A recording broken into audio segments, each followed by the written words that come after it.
make? Well, I think I'll try and respond briefly to two of Elliot's points, and I think they're both legitimate questions. One is where do you draw the line on referenda on status? And he named a number of interesting places where such referenda might be held.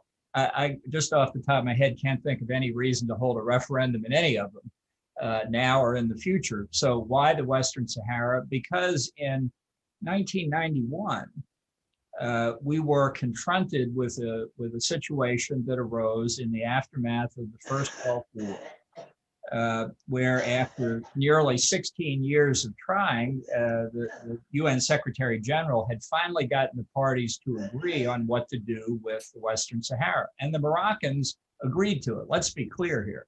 They agreed to a referendum on this choice, independence or integration with Morocco. And they agreed on what the population would be, as reflected in the Secretary General's report based on the Spanish census of 1975. And I remember very clearly in the summer of 1991 or the early spring, Ed Dirigian, who was then the Assistant Secretary for the Near East Bureau, said, look, boy, in the aftermath of the Gulf War, all kinds of things are possible. We think the situation is right politically across the region to get this referendum, and this is one more problem we'll be able to fix in the aftermath of the war.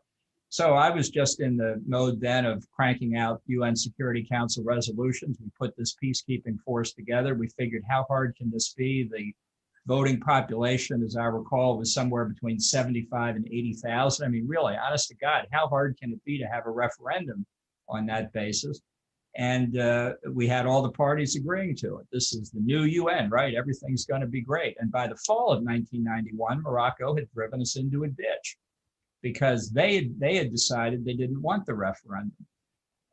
But that was the point. The reason we decided it was it looked like it was doable. It looked like everybody agreed to it. We had a territory where legitimate claim of sovereignty had disappeared with the collapse of the Franco dictatorship in Spain in 1975.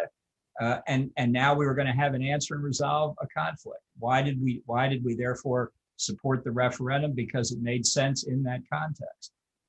And it still makes sense to me today, because I still don't think it would be very hard to do. But after 30 years, it's not much of a recommendation for the United Nations. But I don't think it has any implication beyond the Western Sahara. Point two, very quickly, Elliot's talked about the tensions between Morocco and Algeria, and it's an important point. And I'll just tell one more war story. In 1997, I accompanied former Secretary Baker on one of his many trips as part of his negotiation, and we met with the new King Mohammed VI in his office, one of his offices, I think, in Marrakesh. Very impressive office.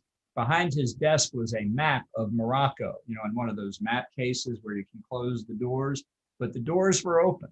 So we could see the map of Morocco that hung behind his desk. You won't be surprised to hear it included the Western Sahara. It also included the western half of Algeria and a big chunk of Mauritania. So, there are a lot of tensions in the region. They're not all caused by Algeria. I think the Western Sahara could be a viable state. I just wish the people had a chance to have a vote.